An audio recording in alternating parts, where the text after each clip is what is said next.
Let's reflect on the idea of an awakening. You know, you're awakening to wellness. It's a powerful moment of clarity when you realize things can't stay the same, when you recognize the habits, the choices, and the mindset that has been holding you back. This is where everything begins, not the perfection, but the awareness. Your awakening is the spark that lights the fire for your breakthrough. It's the moment you decide that you deserve better and you're willing to take the first step, no matter how small. Remember, step one is one step. It's about understanding that change isn't something that happens to you. It's something that you create. And once you see it, you feel it, and you can't unsee it. So hopefully today, some people had their awakening. Maybe something that we mentioned resonated with them. If it did, don't ignore it. Lean into it. Take that first step, no matter how small, whether it's cleaning up your diet, moving your body, or just reflecting on what's been holding you back. That is the starting line.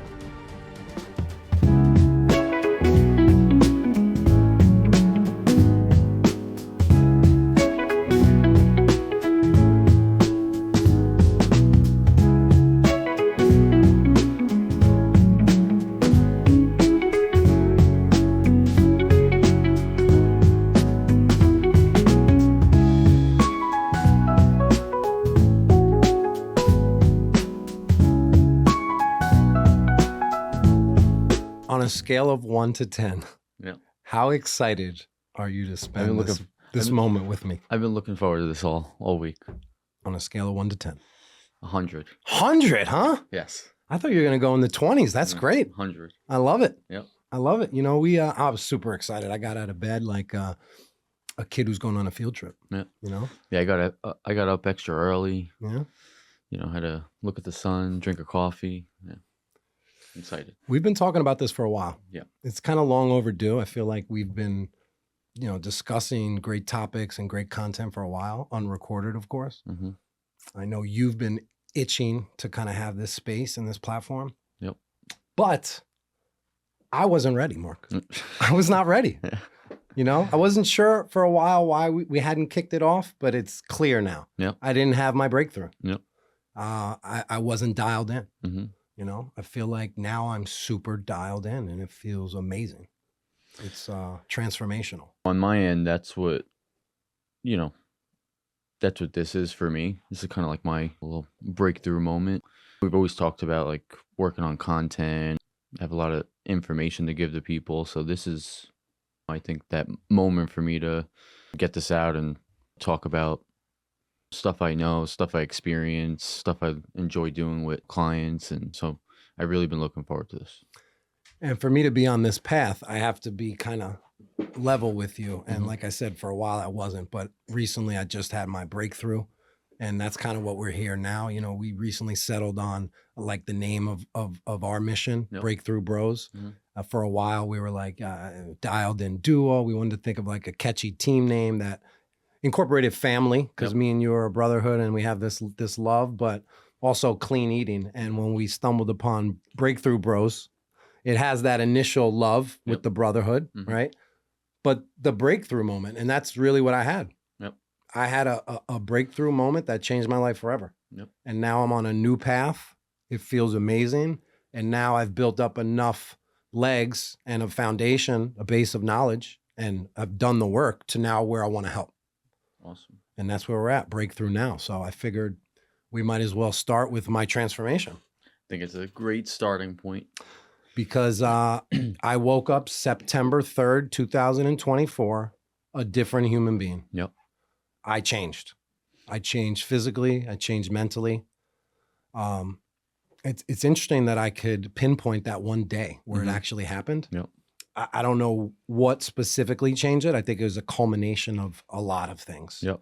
Right. I've definitely been studying a lot more about the clean eating journey. The algorithm has been sending me a lot. So I think I've just built up more knowledge and awareness about it to where I woke up on September 3rd and the first phase of this was disgust.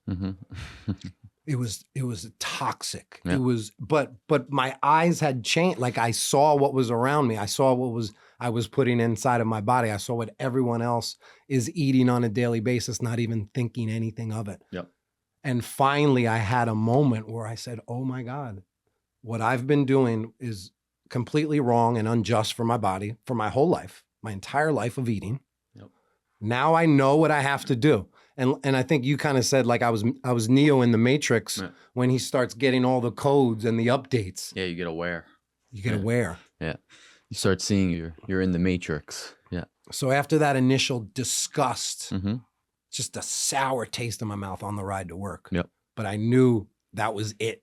I knew that was it. Then the updates came. Then the blueprint was laid out for me. Yeah. Like it was like, I know what I have to do. Yeah. And then it was transformation on. You started realizing you can stop bullets in real time. You could stop bullets in real time. What I think is because we've been working together. And what'd you say your day was? September 3rd. We've been working together for a while. I think that's good for people to hear because like you started a while ago. And just because you started a while ago doesn't mean that, like with you? Yeah. But it took time for you really to have that moment. I like telling that to people because it's not, some people aren't ready to, whether it's health, whether it's mental health stuff. I just think it's good for people to know that you can start somewhere and then look like 4 years down the road, it's like you really like took it to a whole nother level. And I've had my spidey senses up for a little while because I've been doing this for a while. So I know like when you're really, really optimal. And you knew I wasn't for a while. Well, it's hard because I don't ever want to make like a bold claim, but like I've been doing this for a while. So like I know, what moves the needle and what doesn't. So when I start seeing, like I'm seeing how dedicated you were to exercising. So when I start seeing that and I'm not seeing something else, a result happen. Right. My spidey senses start going up, but I don't ever like to make a bold claim. Maybe something else is going on metabolically. Maybe your sleep is off, things like that. So I try to navigate, not just saying like, oh, he's not eating 100% the right way, because I don't ever want to say that. And then I'm not with you all the time. So maybe he is eating 100% the right way all of the time. So, but my spidey senses were up and it was making me feel crazy. I'm like, because you see me putting in the work every day. And I'm like, it's not peak. There's 10% missing somewhere. And I didn't know. I think it was more than 10%, but you're being kind. Yeah, I'm being kind guy. Yeah. But yeah, dude, we all need that. We all need that little shot into orbit. Right. So let's talk about, what my transformation was, right? It was the realization that I've been eating unnatural ingredients. Yep. And we're going to get into like the whole categories of unnatural ingredients because I think that'll be helpful for people listening in because I'm still new to all this. Yep. I don't claim to be an expert. I'm not a nutritionist. I'm not obviously not a doctor. Yep. But I'm in this journey and I want to get better at it and I want to help people. So the first thing we'll start to list what I did was cutting out processed flour. That's basically all white carbs. Yeah. All breads, pastas. Yep. Sugar, added sugar. I've never had a sweet tooth. I've never been big on sugar, but I still consumed it with the products I choose, where there's added sugar, but it wasn't a huge issue for me, but complete elimination of that. And then seed oils. Yep. Right. And back to the awakening thing. My brother told me about seed oils 2 years ago. Yeah. He said he's done with seed oils. It was like a foreign language to me. Yeah. I said, what do you mean seed oils? Canola oil? Yeah. And we had a quick conversation and then it was out of my brain. Didn't even think about it again. Yep. So it's like information is presented to us. This is not new. Reading the back of a food product is not new. Yeah. Like we've always been told to do that. Where is that disconnect though? Yeah. Right. So I was not awoke. I hadn't woken up even though my brother told me about seed oil. So cutting out seed oils is huge. Switching over to organic. Switching over to better sourced food. Yeah. The source of the food is something I never thought about. You always grab what's in front of you. You never think prior to that, what did this... Who's touching it? And, what did this animal eat? Or how is it farmed? Right? So switching to organic, better sourced food like pasture-raised eggs, grass-fed, grass-finished beef. I just learned the difference between grass-fed and grass-finished. Grass-finished, they've been fed grass their entire life. Yeah. Grass-fed, maybe they were fed grass the last week of their life. Yeah, it could be 1 hour a day and they're allowed to label it as grass-fed. Yeah. They could be eating whatever else the 23 hours a day, but 1 hour they eat grass, slap it on the label. It's grass fed. Yeah. Yeah. I never considered eating organic meat. It was just not even an option. Mhm. I was lazy and just thought it's more expensive. Yep. And it's a price thing, financial thing. Mhm. It's funny, like, if you're hiring someone, I mean, maybe someone's hiring me. They look into, oh, what are his credentials? Did he go to school? What does he practice, right? Or you're hiring someone for a job at your school. You look into what's their education, right? And it's so funny how we'll go into a store and just buy something, but we really won't think to look into, like, oh, it says this is a farm, but what are they doing? Like, what are their credentials at that farm? Like, how are they, like, sourcing their food? When it's such a, we just kind of accept what's in our face at the grocery store, and we don't, I think it's overwhelming. I think sometimes it could be a little overwhelming when you start. It's like me. It's like every time I'm looking at something, it's like I'm like calculating in my head. Like I'm looking at the ingredients, I'm looking at the right macros. through it. Yeah, so it's a lot of information sometimes. It can overwhelm people, but that's what I try to do, and I'm glad you're doing that. Just educate yourself on really what you're eating. You are what you eat. So it's the same thing for what you're eating. Whatever they're eating, you're eating it. So, but Another important thing to my transformation was hitting my daily protein goals. yeah. Now, this is something I've been told for a long time. You've Mhm. been mentioning it to me. 1 pound, one 1 gram per 1 kilogram of gram, body weight, or you can do 1 gram of protein per body yeah, pound, right? yeah. So, I weigh 180 pounds today, 177. Mhm. So getting at least 177 grams of protein a day. Mhm. That's something I did prior to my transformation, maybe 1 day in a row, maybe 3 days in a row, Yeah. and then just forget about it. Because it's work. Yeah. It's work to Yeah. get this amount in. That's not easy. No. You got to eat a lot. Yeah. You got to eat a lot of protein. Yeah. So I've been hitting my protein goals every single day. I've not missed one protein goal, maybe on the low end, like 150. So, but I'm in the ballpark every day. So that's been another addition. And how do you feel? So strong. How's your energy feel?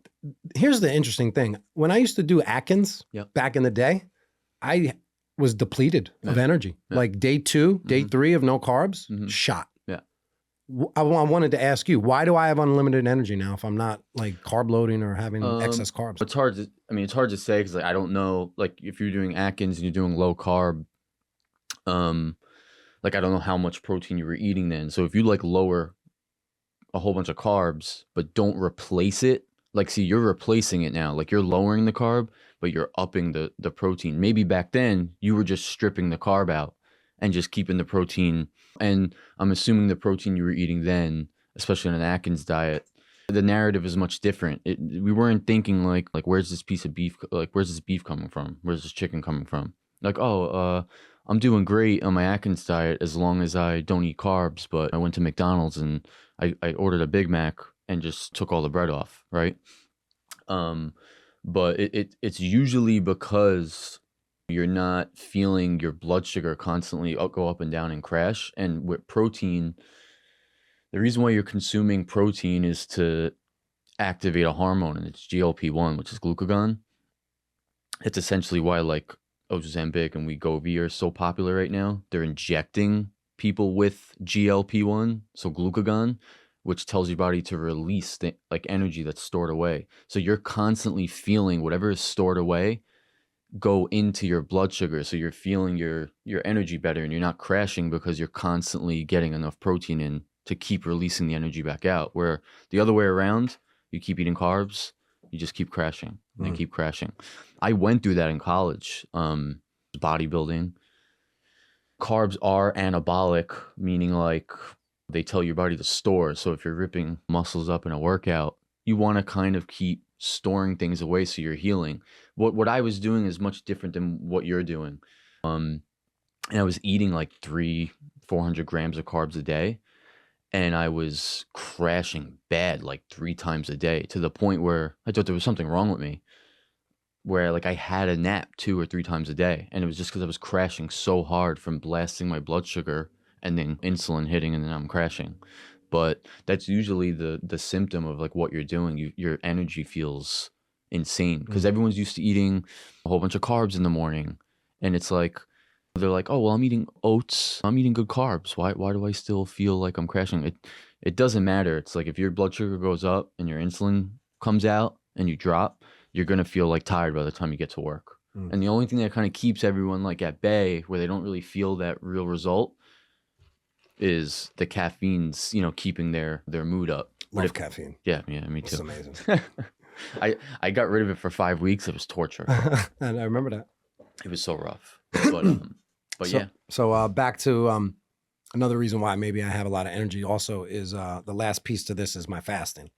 So I have a pretty serious fasting schedule. It's pretty much 18 to 23 hours Monday through Friday. Yep. I've established a routine where I'm at work. I don't need to eat. I don't want to eat. I don't think about food. I have more time throughout the day. I have more energy. I have more focus. It's really not even comparable. Yep. I love fasting right now. For anyone listening who thinks it's challenging, it is not challenging at all. It really is not. Maybe the first month, like you hit parts of your day where you're used to having food. So you got to break through that initial friction. But I won't go back to not fasting during the week. So I think it's a combination of the clean eating, hitting my protein goals, and the fasting. So I just want to take you through a daily, just my daily schedule of what I consume. So I usually have, I'll just date backwards. I usually have my last meal, which might be a little late for me. I go to bed around 11 and my last meal around 9:30, sometimes 10, but it's a small meal. It's yogurt, usually 1 cup of yogurt with protein, organic honey, as well as some nuts and some more protein scoops.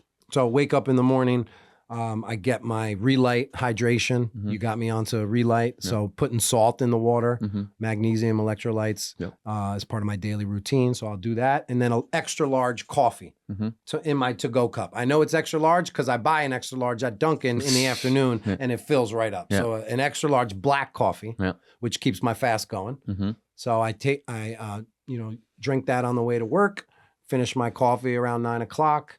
Obviously no food throughout the day, just more water. On the ride home, I do get another coffee, extra large. Usually I go right to the gym after that. And my first meal is after the gym, anywhere between 5:30 to 7 in that range. I don't have like a strategy. Like I know they say we're fasting. You could do 16-8 or 14-10. My strategy is to go as long as I can and eat as less as I can, but still hitting those protein goals, right? So I have a smaller window to hit it. So when I do start eating, my first meal is usually a bone broth. I think bone broth is so slept on. Yeah, it's outstanding. It's outstanding. It is a pure protein shake. Yeah, it's phenomenal. Phenomenal. I put you on the bone broth. I feel like you really weren't up on it when I asked you about it. So I mean, I never like focus on like only like drinking it. I'm big into like soup and stuff. So I try to, because I just know it's so nutrient dense and it's very hydrating for you, especially during the winter time. Like you really want to start like getting that in like once a week. Yeah,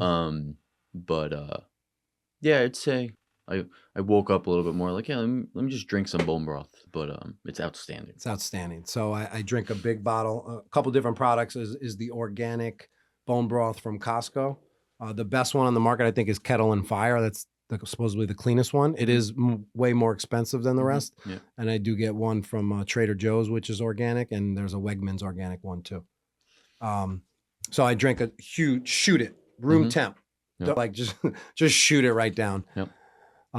It's pretty easy to make. Like we'll talk about this because you have to like account for cost of what you're buying. That's my next step, is making it. It's really simple to make. And I mean, you can just start it in the morning. Like I just started it. Well, my wife's about to start it right now, like right before I left, and you just leave it there and you just all day. And the longer, the better, because you're really like breaking everything out of the bone. But you just really you have to get bones from somewhere, which are not expensive. And the one from Costco is 36 grams of protein and like 120 calories. Those macros are crazy. After that, I have a protein shake. I went from 2 scoops to 3 scoops. I'm doing the Naked Way, which is a brand you recommended. It's 1 ingredient. Yes. And that's another part of the awakening. Like you think some of the healthy choices that you've been making have been healthy. My protein powders have been super dirty forever. I saw that Muscle Milk has canola oil in it. Yeah. And that was part of my initial disgust on September 3rd. Yeah. It was like moments like that. Most of those, really anything on a shelf where, I mean, it's like if you make if you're at home and you make your protein shake, right? You put it in your shaker, you have a few sips, and then you forget about it. And you leave that protein shake in that shaker for, I mean, maybe a day. Open that thing up and smell it. Don't do that. Don't you dare. I mean, you have to throw the shaker out. I know. I mean, it's you that should bad. Close your nose or put a mask on. Yeah, like you have to. It's offensive. It's bad. So it's like a lot of these things, for them to be bottled up like that and just sit in that fridge and nothing's going wrong. Yeah, those things are dirt. And listen, I don't want to like just, sometimes the main thing is it's just about like not irritating the gut. And that's what a lot of these things do. And I'm really obnoxious when it comes to like keep your gut clean. Because I mean, when your gut is clean, everything really starts falling into place. Yeah. You know, and I've been doing this for a while, and like, that's the first thing I try to do for people. I'm like, forget about your weight, forget about your body fat, forget about everything. Like, I got to make sure your gut is not being irritated. So that way, when we start changing things, you're seeing results like happen much, quicker, rather than us change a whole bunch of stuff that's stressful for you because you're new to this. And then like nothing's really changing with your body fat percentage, how you feel. Mm-hmm. And it's really because your gut's still irritated. So it's like you can do whatever you want, but if your gut's irritated, a lot of things are not going to get fixed right away. Yeah. So that's the key. And that's what you're feeling right now. Mm-hmm. Feeling electric. Yeah. Your belly's in an optimal state at all times right now. And I mean, it's like everything you're consuming now is literally being broken down as efficiently as possible. You're not asking your stomach to do 10 things now. It's just doing what you're asking it to do, which is just digest my food and give me my nutrients. So I'm adding 3 scoops of naked whey protein to my shake, about a half a cup of milk. I used to do almond milk. Mm-hmm. Then I realized it had seed oils and a bunch of unnatural ingredients. So I'm not doing almond milk anymore. Mm-hmm. I do hemp hearts, which I heard is the largest source of like vegetable protein. Mm-hmm. Collagen protein, a clean brand. I forget the name of it. Naked whey creatine, as you recommended. I've been locked into creatine for over 2 years now. Mm-hmm. I love it. Feels so strong on it. So that's my shake. And then here's like my main go-to meal. I have it every day. I can have it for breakfast if I'm not fasting, or I have it for dinner. It's grass-fed ground beef with 6 pasture-raised eggs, sea salt, butter at the end. Top it off with honey. Mm-hmm. Honey's been huge, organic honey. I drizzle it on a lot, from savory to sweet dishes. Honey's outstanding. Yeah. So that's like my go-to dinner. I have it every night. Mm-hmm. If my wife is cooking in addition to that, like grilled chicken or another clean protein, I'll have that in addition to everything I'm eating as well. I'll have a beef jerky stick too, a Chomped brand, which is a grass finished. Yeah, they're pretty clean. Yeah, way better than a Slim Jim, right? Yeah, it's just crazy. I used to love those things. Don't snap into one. Yeah. No. So bad. So bad. Yeah. Synthetic stick. Sure. Here's another thing I've added: sauerkraut, organic sauerkraut. I found a clean brand. Good for the gut. Great for the gut biome, probiotics, right? Tastes good too. It's funny, when I first saw sauerkraut, when a kid back in the 80s, I always thought it looked like Hulk Hogan's hair. Yeah. Hulk Hogan. It's the first thing I thought of when I saw sauerkraut. But I have a couple scoops of it a night. So that's kind of like meal 1. Mm-hmm. And then meal 2 is literally always a cup of Greek yogurt, a couple stevia in there. Mm-hmm. That's my non-sugar sweetener. Mm-hmm. That's okay? Yeah, it's not read into stevia. It's better than Splenda, obviously, and way better. Way better. Like I can nitpick at a sweetener, but like stevia is not, like, it's not a problem. Okay. Yeah, it's really not. There's bigger fish to fry in this in this realm of what we're doing. Yeah, so like an hour or 2 after that first meal, I'll finish with Greek yogurt every night with another protein shake, or I'll put the protein powder in my Greek yogurt and mix it in with some sliced almonds. Yep. And then that's it. Like, I feel like 1 meal a day or 1.5 meals a day is perfect for me. Yep. I would recommend that. I feel like I've tried every diet, and that's another cool part of my journey. I've tried all of this stuff. I've been heavy. I used to weigh 270 pounds, so I can be empathetic with somebody who's heavy. Yep. And I've gone through a couple different transformations. My first transformation was over 15 years ago when I lost 100 pounds. Mhm. But this next transformation is where I feel like I've optimized myself. So that's kind of like just an example of a day and the foods I eat. Any feedback for me or stuff I should be adding and mixing it up? I can eat the same things every day. I feel like that's a good skill because a lot of people need variety. I mean, that's the key to diet and health. Yeah, it's the consistency of what you're implementing. It's like it would mean nothing if you just told me everything that you're doing and you're only doing that, even though it's perfect, but you're only doing it 3 days out of the week. But because you're doing it 6-7 days out of the week, I always say, like, look at it in a year span, the 365 days. You want to say 90% of those days you're doing, all of this stuff. And I tell people like that too. So, like, don't stress yourself out. Because, like, listen, I work with different people. Some people just live a very different lifestyle. Some people are going to go out for business. They're going to have a casual social drink. And so I try to create that balance for them. So I just say in a year's span, you just want to be winning that battle 90% of the time. And then that other 10%, you got to do. You have a drink here and there. You're with family. You're having a glass of wine at Thanksgiving. So speaking of glasses of wine, that's the last piece that we've cut out. There's been no alcohol. Yeah. That's kind of a huge piece to it, right? Alcohol is a tough topic to talk about because it's a very socially normal thing that is accepted. I don't want to be a fear monger, but it does have a lot of very negative effects, relatively pretty acutely on your body when you're drinking them. Some people are like cherry pick and be like, "Oh, Michael Jordan was drinking a Miller Lite before his Game 6 finals in Utah." Those are the romantic things we say to ourselves to make it. Yeah, this is an optimal human being who is, burning energy at an alarming rate at the highest level. So it's not the end of the world for him. But yeah, there's a lot of negatives like with alcohol, and it has a lot to do with dehydration, irritating your liver. And if I'm not mistaken, just like one drink in general, like even one beer, it takes you like 7 days to like get back to normal after that beer. Mhm. And it's really just from dehydration. It really just rips everything out of you. So Yeah. I try to tell people limit it as much as they possibly can. So we won't spend too much time on it, but we off that. Yeah. Next. So you ready to see my results? Yeah. I know you were asking me to do before and afters. I did before and afters this morning. Yeah.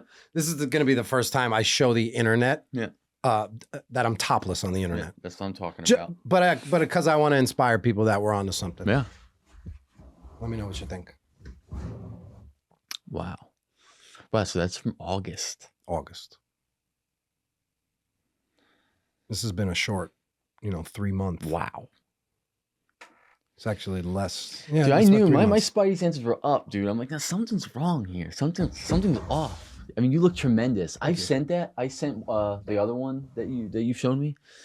I've sent it to several clients that have referred to when I'm helping them, and they just keep talking about genetics to me.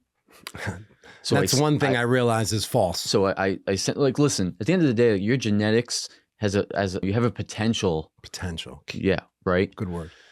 But what I always tell people to debunk that argument with themselves is I try to tell them, like, I want you to clone yourself 9 times. So there's 10 of you. There's you and your 9 clones. And you all have the same genetics. But one of you is going to do what you're doing. One of you is going to do what I'm doing. And then the other 8 of you are going to do whatever it is that you've been doing. All 10 of you are going to look different. Meaning, depending on the variables of how you're eating, how you're exercising, how good is your sleep, how good is your mental health, how good is your support system around you. Like, one of your clones is going to look outstanding, and one of your clones is not going to look, they're going to be unhealthy. So it's not, I try to get people to look at it like that rather than comparing maybe to me, for example, or comparing themselves to you, for example. Because a lot of people do that. They'll be like, oh, well, no, I'll never look like Paul. Like, forget about Paul and forget about me. Like, think about you. If you had to, clone yourself, compare it to yourself. How would you look a year from now if you're doing this? And then how would you look a year from now if you just kept everything the same? So a lot of people, I think it's a crutch. I think it's, we've been programmed to kind of like be okay with, oh, this is what you got, and that's it. Right. And I think it keeps people stuck in the mud a little bit. I'm working with someone right now, and he's talked a lot about that. Oh, my genes have been like this my whole life, and I'm like, excuse land. I'm like, stop. I'm like, that's everyone. That's a lot of people around you that have put that in your head. Yeah. And they're holding you down, maybe based on what they've been through and what they've experienced. You know what I mean? But you have to get them off your ankle and just do your own thing. And I want this guy to see so bad that he can reach such an optimal state of health and get that out of his head. So I'm really like hyper focused on helping him right now, because I get so upset when people, weigh people down with that stuff. You know what I mean? Like you can do whatever you want. You can look and feel as great as you want to feel. But I used to always tell myself I didn't have the ripped gene. Yeah. I don't have definition because my dad, because my grandparents. Yeah. I've been hearing this forever. Right? Yeah. And then you start seeing the breakthrough. And also this is a good example, because I've been going hard in the gym with you for a while, right? I mean, I would say the last 3 months I've been able to go a little harder because I'm getting in better shape, but I'm not doing really anything physically different besides progressing. It's the diet is way more. You've been extremely consistent over the past few years with exercising. Oh, extremely. That's why I'm like, I was looking at that variable. I'm like, he's burning energy, like he's burning calories. So like, I don't know, like, why is this extra, 10, 15% that we're trying to get to? Why is it not moving? But yeah. And also like just to talk about your training, your business, once I started doing movement training and really locking in with it, it was the first time in my life I said I could work out 7 days a week. I don't want to take off. Yeah. And currently right now I work out 6 days a week, and the day off is only due to schedule restrictions. If I have a game, if I'm reffing, if I have family obligations, like after this, I'm going to work out. Yep. It's, like I just want to move more. So it's part of your training that has definitely inspired me. Sorry to interrupt the podcast. Just wanted to thank you for being here and joining us on this journey. The fact that you're here shows your commitment to your own transformation, and that's something you should celebrate. We're here to help you every step of the way, and we want to hear from you. So if you have questions or thoughts or breakthroughs that you want to share, reach out to us directly at thedialedinpodcast@gmail.com or hit us up on any one of your socials. Now, let's get back to the podcast. So let me just stop my transformation story, and then we'll move on and get into some of the unnatural ingredients by thanking you. I just want to take this opportunity. I know I've thanked you before, but you've changed my life for sure. You've inspired me. I would have not been on this journey if it wasn't for you. You were talking about buying food from a farm 3 years ago, in one ear, out the other. So you've been on this, you've been pushing me, but you've definitely been super impactful and modeled it for me and allowed me to just transform. So thank you, brother. Yeah, you're welcome. And thank you. Like, this is like what you're doing and what you're going through. Like, this is why, like, I do this. Like, nothing makes me happier than seeing when someone that light bulb goes off in their head and they're like, wow, like this is how healthy I can be.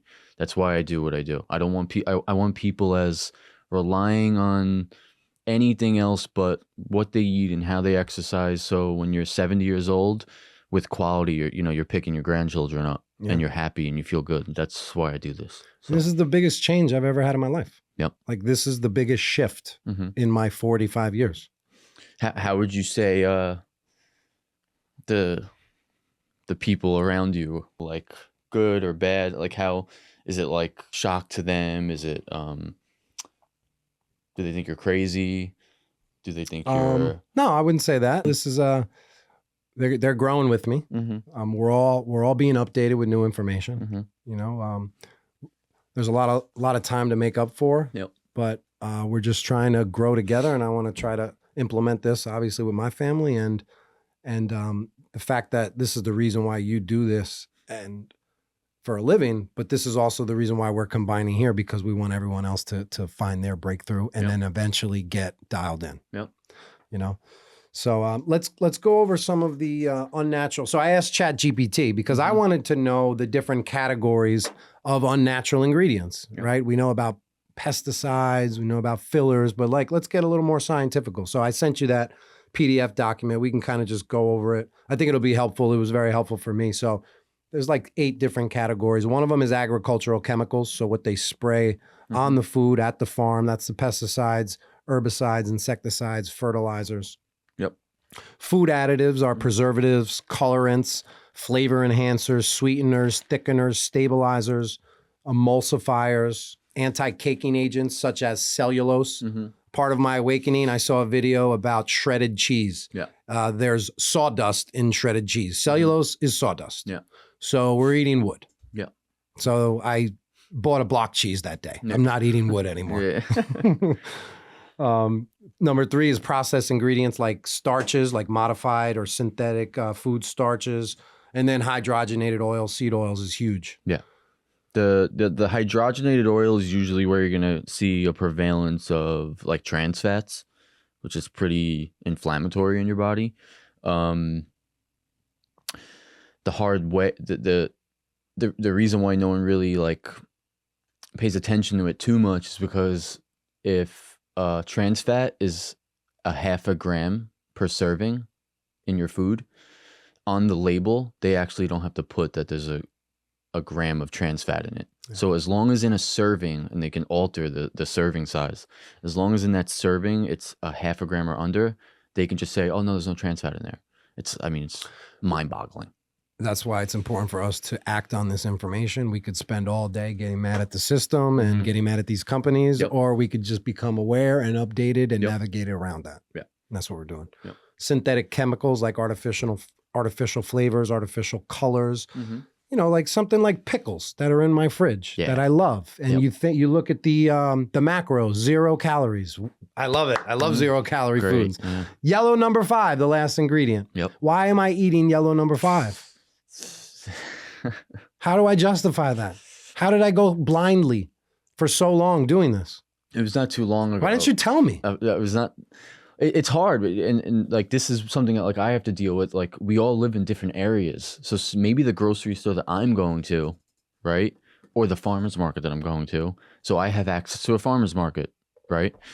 So I haven't been reminded when I'm getting pickles, like, oh, there's yellow 40 in this pickle product, and then when I'm going to another grocery store, I don't know, to Chico's or Whole Foods, there's an option in there where I can get a clean source of pickles. Some people don't have access to that. They're just going to maybe Stop and Shop or ShopRite. So they want pickles and they only have 5 options and they all have the same stuff in them. So our optic can be flawed sometimes, that where I'm like, I think the reality of the world is the Chico's and Whole Foods, and it's not. Some people just don't have the education or the access to it. So in that case, even like think, you don't even realize. But yeah, I was in the store, I don't know, it'd be 3 months ago, 4 months ago, and I was looking for pickles for my daughter, and I'm in aisle 6, and I'm turning over each thing, and I'm like, there's literally something in every one of these pickle jars. You're in aisle 666. Yeah, I was in aisle 666. there was an ingredient in every one of them. I was like, this is crazy. So I didn't get anything, and then I think that weekend I went to the farmer's market and got some pickles for my daughter, but. Another part of my awakening was hearing an advertisement that, what's the sub place? Some Jersey Mike's, that their bread had like 81 ingredients in it. Yeah. And I just ate Jersey Mike's. Yeah, I mean, usually the worst product in any, I would say, like fast food place, it's my nutrition professor shoved this down our throats talking about this. The first day in class, he immediately, like he didn't say anything. The first day in class, just put a slide up. And he just started putting an ingredient label up. And he's like, I want you to, read the macros and then read the ingredients. And he said, what do you think this is? And we're all trying to guess. It was the bread at McDonald's. Yeah. Oh. So the worst products usually it's bread. Yeah. It's always, because they need to be preserved the most. That's why you take a piece of bread at McDonald's, a Burger King, and we leave it here on this table. For 20 years? Yeah. I mean, we disappear for 3 months and come back. No, 30 years. Yeah, it's pretty crazy. There's news stories on that. Yeah, it's nuts. Somebody forgot their Big Mac in their pocket, left it in an old coat in their closet. Yeah, and they were moving 30 years later. And you could still eat it and get some macros out of it because it's just like that preserved. It's and that was one of my mistakes forever, was reading macros, which is part of the story, but disregarding the ingredients. Yeah. I was all about macros. It's a complete synergy, and I went over this with you. It's like your calories determines how much you weigh, your macros determines how you look, but the ingredients determine how you feel. So I just try to give that perspective to everyone and just understand there's no like one way. It's this beautiful synergy of everything that you should be doing, and that's kind of like how farmers live. You know what I mean? Like they're working for their food, so that they don't have to worry too much about calories, because like they're literally burning calories to create their food, right? And then they put it in their kitchen or their pantry. The macros aren't a big deal, and also like they're grateful for the food that they have, so they don't waste it because they work so hard to make the food. So they're not just like connection. Yeah, it's like that's kind of the big issue, is like that we're in survival mode, our brain. So you go into a grocery store, your brain does not care about your goals. It doesn't care. It sees energy and calories, and it thinks that you might starve for 2 weeks. So when you see energy, that's why when you look at a bowl of strawberries, okay, and then you look at a bowl of Reese's peanut butter cups, your brain literally remembers like, oh wow, I get so much more brain sugar fuel out of the Reese's peanut butter cups than I do the strawberries. That's why kids have such a tough time. Like when they see candy, they're like, it's like a lightning bolt to them. It's crack. Yeah, and kids can get away with that stuff a little bit more because like they're so thermogenic. Kids, they're smaller, and their organs are very thermogenic, that their brain is craving that stuff because their brain is like, oh, this is how I develop when I sleep. I need that energy. Yeah, it's pretty crazy. So back to our list, some animal product additives like antibiotics. Yep. Hormones, synthetic, natural hormones to accelerate the growth of the animal. Industrial contaminants like heavy metals, plastic residues. That's like a whole other journey that we need to get on, right? Yeah, it's tough. Yeah. Once you start going down this clean eating path, then you start auditing so many other parts of your life and the products, like your soaps, your toothpaste. Yeah, like me and my wife deodorants. use unscented soap. There's no lye in it. Like bars of soap will have like lye. One of the tests that like Navy SEALs will do, they call it the Navy SEAL test, is that if you can't actually eat it without anything going wrong and like swallow it and digest it, don't put it on your skin. So like that's something like that they literally follow like when they're out, on the field. That makes common sense. Yeah. Yeah. Yeah. And processed fats and sugars, refined sugars, trans fats, solvents and residues. Mm-hmm. Well, all these things can be found in dried fruits. Yeah, all these things that you're naming are just constant gut biome irritants, and it's just another. Because how I look at it is, like you're all in right now. You're 100% all in. Everything's clean. A lot of people are not gonna like be there yet. Like they're just not. No, this is a long journey. And like, okay, Thanksgiving's coming up. What is everyone gonna do? I'm gonna go to the store and get organic turkey. I'm gonna get organic potatoes. No, right? So like that's what I'm gonna do. Yeah, that's where you're at. Like that's what you're gonna do. But like, 20 family members are gonna get together, and to lower the load on everyone's cooking, everyone's gonna bring a different thing, right? Mm-hmm. Am I gonna call up 5 people and say, hey, don't put marshmallow on top of the sweet potato this week, right? So I just try to emphasize this gut irritant stuff, because I'm like, listen, if you can just on your own focus on that stuff, so that way when Thanksgiving comes up and the weekend comes up, you're not like tripling down on irritating your gut. It's only that one day out of the week that you irritate your gut, right? So I just try to say, just win that battle more than you're losing it. Right. So, a week, probably, or a couple days into my transformation is when I started really feeling clear and clean and different and like super energized, and just started to feel the effects of good, wholesome food for the first time, and another thing I noticed was the complete elimination of my desire to want to cheat. Yeah.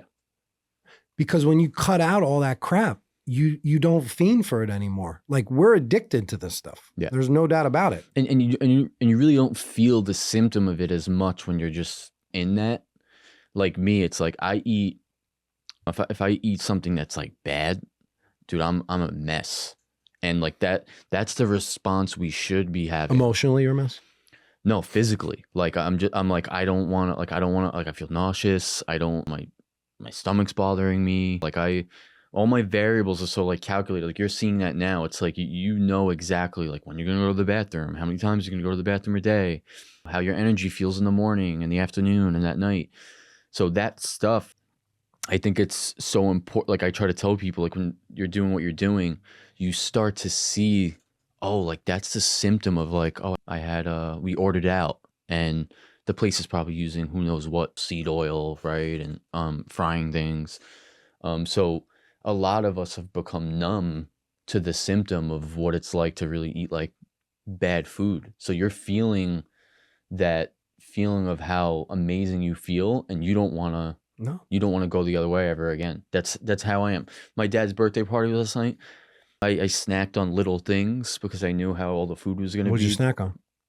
Like I just like when I know like I'm going to be eating out, like I had baptism before and then my dad's birthday right after. So it was literally 10 hours straight really of eating out, right?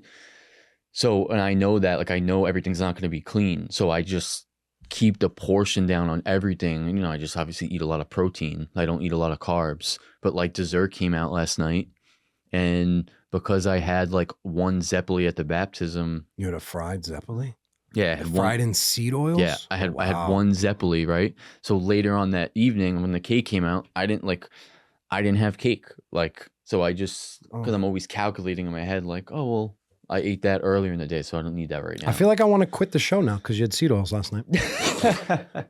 Now you need to like a lot of, it's like saying that because I did that once, it's not a good message for people because it can discourage people. Like, oh, that's it. I ate one. It's over. I ate one Zeppeli. Done. It's over. Finished. I'm done. I can't do a pulse. Can't recover from that. I can't recover from that. Right. So it's just about balance. It's about balance, and it's about winning that battle way more than you're losing it. And you do that, it solves a lot of problems.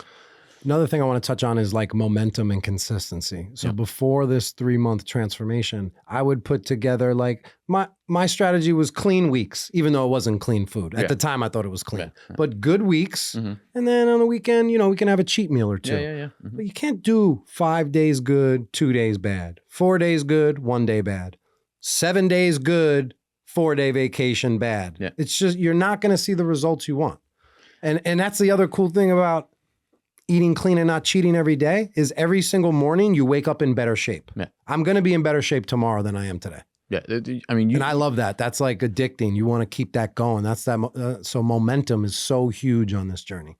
You know, I try to back to win the battle more than losing it. Like I tell people, because in the beginning they're like, oh, this is like, that's tough. Like I have to eat clean, like this clean all the time. Yes. I'm like, look at it this way. I'm like Monday to Thursday. That's 4 days. Okay, now, if you don't value one other day, Friday, Saturday, Sunday, right? So you're only eating better one day compared to eating bad. So it's only 4 days of eating good and then 3 days of eating bad. So you took 4 steps forward and then 3 steps backwards. And I'm not even entertaining the thought of on those 3 days backwards, like what are you doing on those 3 days? Like you're probably not keeping your calories where they need to be, your macros. Like when everyone lets loose, like they're letting loose, like they're tripling down on what they're eating all day on Saturday and Sunday, right? So I try to say like Monday to Friday all day at least has to be non-negotiable, like clean. So that way Saturday and Sunday it's not as much damage because I know Saturday and Sunday, like me, I'm home, I have an Italian mother at home. Sunday, she's cooking some pasta. Yeah, some gravy they call it. Yeah, so I try to meet her in the middle. I'm trying to like we can eat pasta, but let's make it.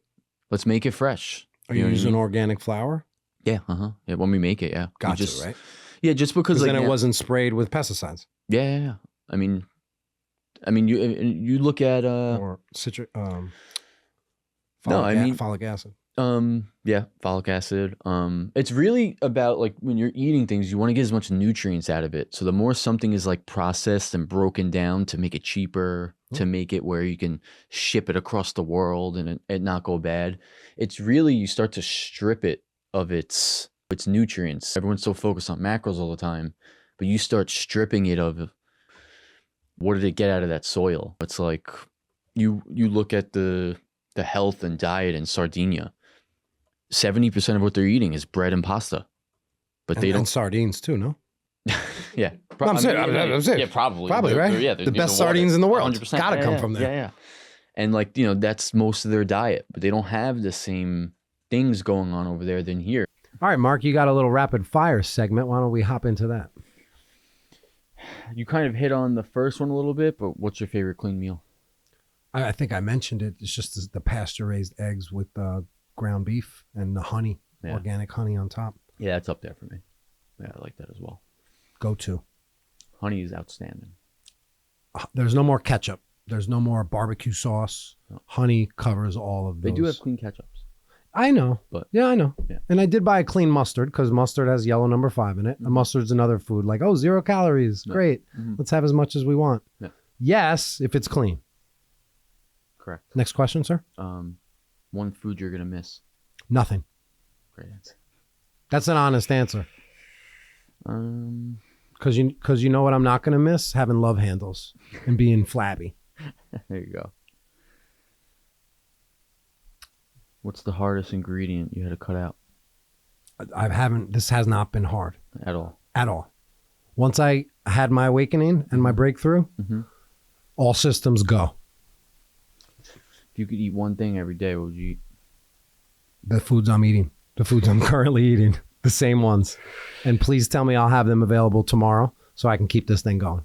If you could do a cheat meal, a cheat snack, what would it be? That's the thing. Like, I don't want to cheat. If you could, if there was only cheat meal options, what's the cheat meal that you're going with? Cheat meal options? Could do you want to lay out a couple different scenarios, like what we mean of cheat? Is it pizza? Is it a cinnamon roll? Well, pizza would be the obvious choice because it is my favorite food, or prior to September 3rd, it was my favorite food that I had once a week, guaranteed. Yep.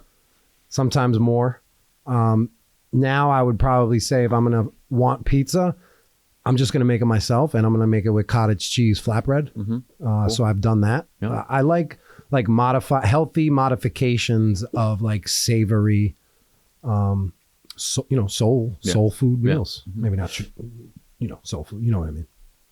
Yeah, pizza's like a big one for me. Yeah. I mean, especially like the cost is good on it. Like, you don't have to like spend so much money on it. And like, I mean, if you do, I have a pizza oven at home, so I try to make pizza dough from scratch. I use like good flour and everything. And your pizza's fire. Yeah, it's unbelievable.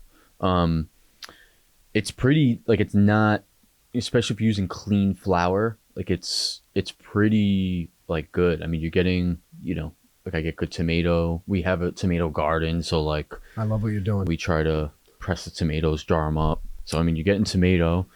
If you get a good cheese, you're getting a good like high absorption not protein. A shredded mozzarella with cellulose. Yeah, no, yeah. Like if you get a good cheese, like, so you're getting good protein content there, and the ratio of the macro. And this is like on a homemade pizza.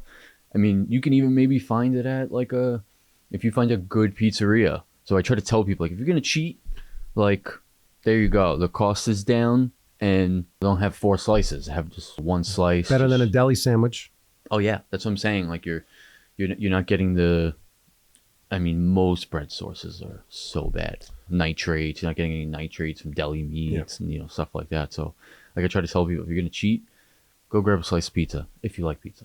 You're doing it right though, because you're doing it with wholesome ingredients and kind of you're having the same meal but in a cleaner version of it. That's what I want to do when I decide. Like last week, I wanted a bagel. Mm-hmm.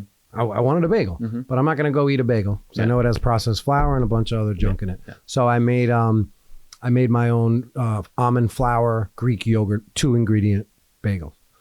You just mix those two, put a little egg wash on top it with everything bagel seasoning, put it in the oven, cut it open. I didn't put cream cheese on it because I'm still waiting to find a clean cream cheese that doesn't have gums in it. Xanthan gum. I mean, what are we're eating guar gum and xanthan gum? Yeah. I'm not anymore. Yeah, it's a big filler. It like helps with the texture of stuff. It's like, I mean, you probably noticed the difference with your protein. It's like when everyone was drinking gold standard protein. Sorry, but it's not the gold standard. Yeah, no, it's not. I mean, how good is the marketing on that? It's extreme gold standard, and it's not we even all the need gold to take standard. lessons from that. But like the difference in your protein, like when everyone would use that, when you blend it, it has like that texture, like, oh, I'm drinking a milkshake. And I'm sure you know now, like using the naked way, when you blend it, it is still quite like watery, and it's because there's no xanthan gum or guar gum, and there's no fillers in it. You're just blending, your protein, and that's it. Someone asked me about Bonza pasta the other day and said, oh, what do you think of Bonza chickpea pasta compared to regular? And normally I would say, yeah, I would prefer the grain-free one, but I looked at the ingredients, it has xanthan gum, so I said, don't eat the Bonza. Yeah, and really, like I was going over this with my mother-in-law because she was going on about pasta, because she wanted to give my daughter pasta. So I was like, yeah, she can have pasta, like, but we just have to make it. Like, we'll make it fresh. We have the thing to make the pasta. Let's do it. Really, like when it comes to my daughter, I'm just trying to, like, I'm not just thinking macros with her. I'm trying to get her as much nutrients, like vitamins, as possible. So I'm like, when you're getting boxed pasta that's sitting on the shelf, you're really just eating like carbohydrates. Like, you're not getting any sort of other nutrition out of it. So that's why I just say, like, at least when we make the pasta, I'm using my really good eggs that's in the flour. So like, she's getting that. So that's all I say. I'm like, she can have it. It's just like, let's just try to make it so I know she's just getting nutrition in, rather than just eating just to eat a macro, which is really what a lot of us do, Yeah. But dude, it's just education, like simple things like that, like making like the pizza the way that I make it. Sure. It's just little things like that, and it like solves a lot of the problems what we're doing with our diet. I'm not a big pasta guy, but tonight we're gonna have spaghetti squash. I'm gonna make like a little meat sauce, but I'm not gonna get jarred sauce. I'll probably go get some organic tomatoes and do it myself. You got any more rapid fires? Let's see. Kind of enjoying it. Let's see. That's not rapid fire. What's your proudest moment during your transformation? Is it how lean you are, or is it? I would just say it's the everyday feeling of knowing that I've made a transformational change in my life, and I feel better physically, mentally, emotionally, professionally. So just all of the areas of growth that I feel on a daily basis is the best part about it. Cool. It is cool. It's really cool. Yeah, we hit them. You answered a lot of them. So I think the last topic I want to touch on today is eating clean is actually cheaper. Yeah. Do you agree with that?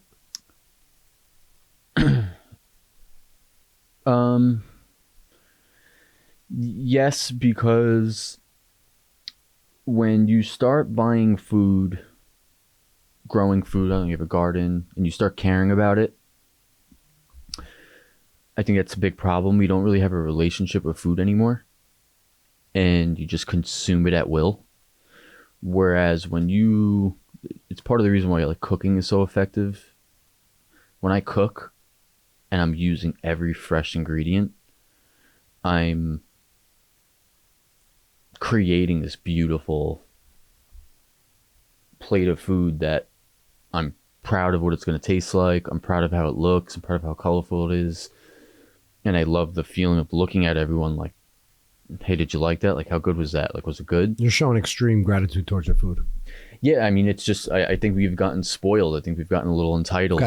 We like, oh, I deserve all these calories that I have like in my pantry and stuff, because we don't really have to work as hard for food anymore. I deserve these seed oils. Yeah, it's and then once you educate yourself on like protein intake, for example, depending on the protein, maybe it's red meat, maybe it's chicken, maybe it's fish.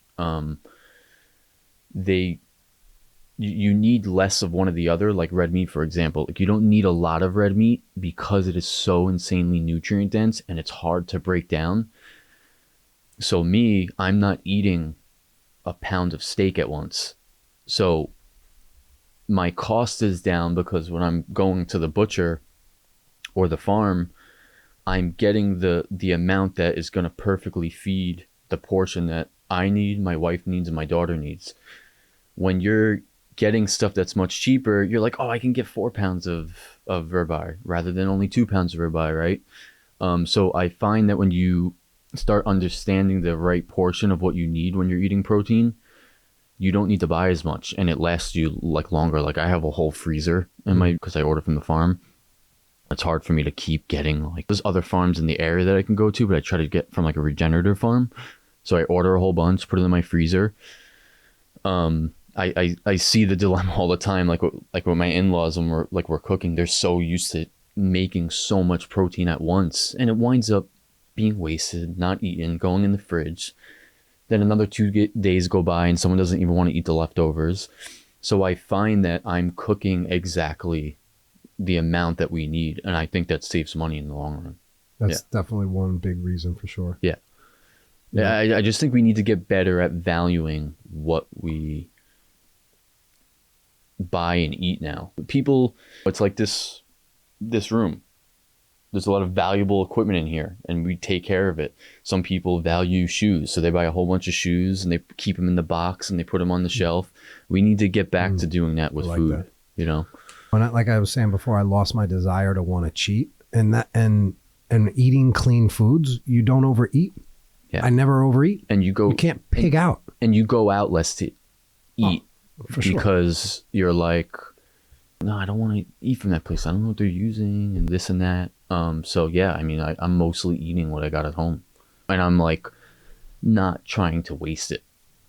It's a non-negotiable waste of food. I went out with my wife a couple weekends ago. We went upstate. We went hiking, but we went out to a restaurant.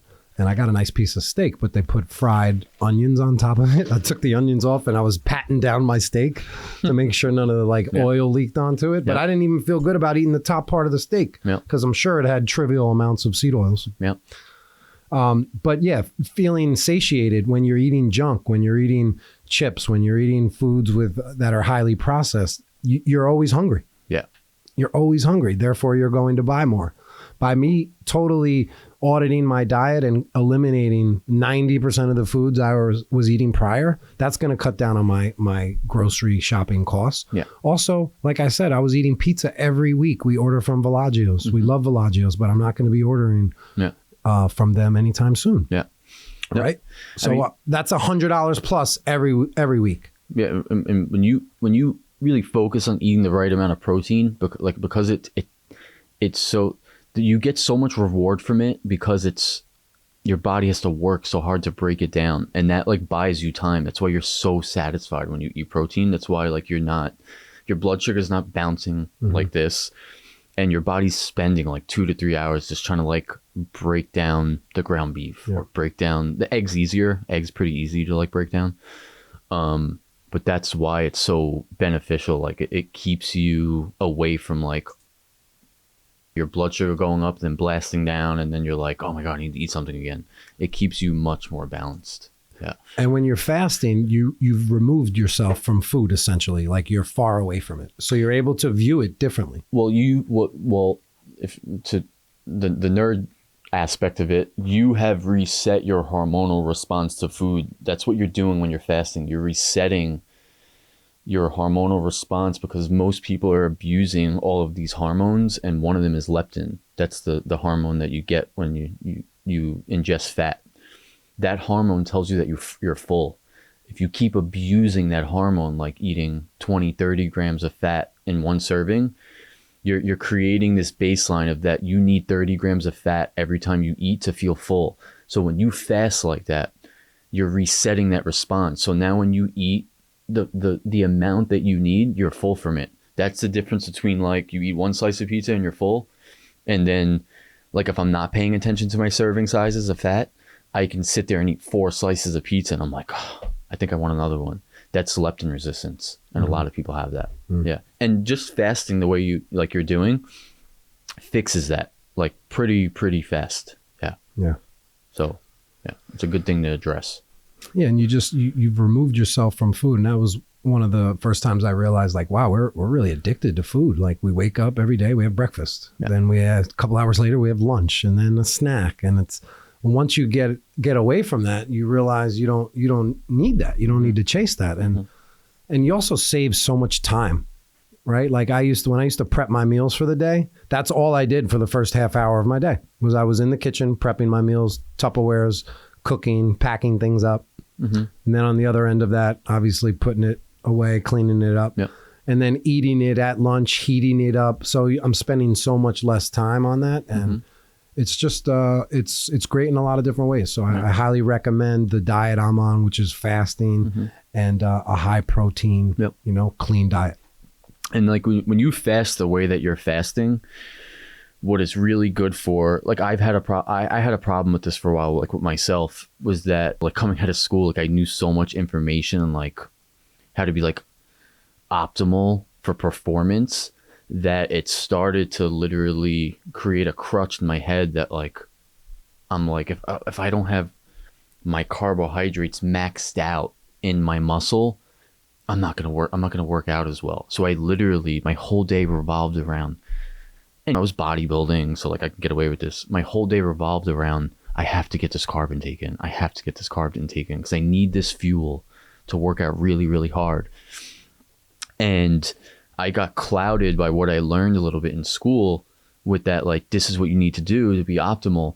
But what you're doing is when you're in a deficit like that for so long, like you're going such an extended period of time without eating, you're allowing your body to work with what it has rather than constantly be coddled with energy. And I ran into that problem that like I always constantly needed to be ingesting energy to perform effectively. So what you're doing is when you're working out and you haven't eaten, 16 hours, you're asking your body to learn how to operate without being coddled.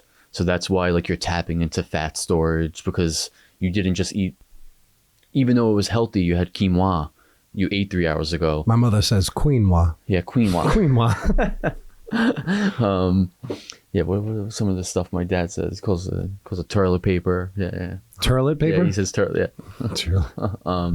But you're allowing your body to operate with what it has rather than constantly giving it something to run off of. I ran in that problem for a while. I had to like figure out how to like navigate out of it, constantly coddling myself. So I think it's a good time to transition to a segment that I would like to get to each episode called Marc's Movement Minute. I want to tap into your specialty. This is what you do. You've been a big ambassador of movement training. You've devoted your life to fitness. So why don't we take a minute or two where you can talk maybe about a move that stands out to you, share us something from your catalog of exercises, or just a concept of movement training or anything you want to share with our audience. What I try to get across to people is if you're not specializing in something, like if you're not a basketball player or a baseball player and you're just, a father and you're just trying to be healthy and move healthy so you can pick your kids up and not mess your back up when you get out of bed, or like to feed the baby or do a physical activity with your child. We should get away from like specializing in moving one way. Like I'm only squatting with a bar on my back up and down. Like that's great. You're getting really good at squatting only up and down, like in that pattern. So what I try to get at is like moving into abnormal patterns. So you're just exposing yourself to every pattern of movement rather than just staying like I do lunges all the time, or I do deadlifts all the time, or I do chin-ups all the time. So like, yeah, I can pull really well on a chin-up, but I'm only pulling well up and down. The analogy I always like to use is like take someone who's outstanding at pull-ups and go ask them to rock climb. It's totally different. They're moving in angles that they've never even been exposed to before. So if I had to say like one movement, I would say for people to work on like extending their spine. Like one of the skills is like, it's one of the hardest, is like doing like a back bridge. And I just say that just because my daughter was doing that last night and I was helping her with it. Yeah, kids do it so easy because they don't have all the crap in their body yet. They don't have all the patterns that they've been sitting in for 15 years. So they're fresh right now. They're a little more primal. Yeah, like that's how they're supposed to be able to move. And then as time goes on, we sit in class, we sit in the car a lot, we're on the phone, we're on the laptop for an extended period of time.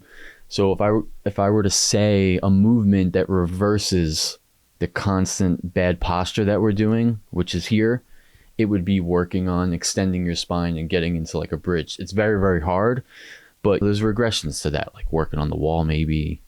I make you work on them, the rotations on the wall. So if I were to say one, it's an exercise like that that's focusing on the most important thing, which is your spine. You never hear anyone say, I'm going to the gym to work on their spine. Right. They say, no, I'm doing my arms, I'm doing my legs, doing my shoulders. Mm-hmm. The most important, Calves, buys and tries.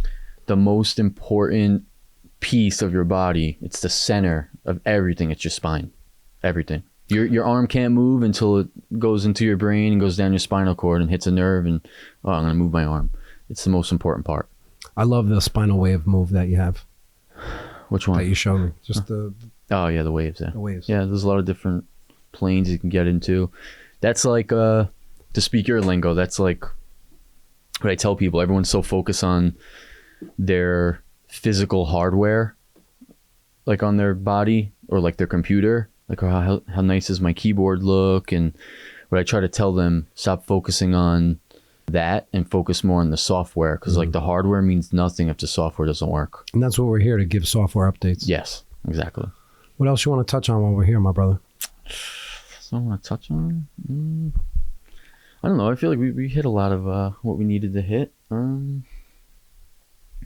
I feel like in episode 2 we want to get into your journey, because I know you've been on this path a long time, and I want to learn a little bit more about your history. Yep. You know, through movement and wellness. Yeah, we can get into that next time. But let me just share this piece. You know, let's reflect on the idea of an awakening. You know, you're awakening to wellness. It's a powerful moment of clarity when you realize things can't stay the same, when you recognize the habits, the choices, and the mindset that has been holding you back. This is where everything begins, not the perfection, but the awareness.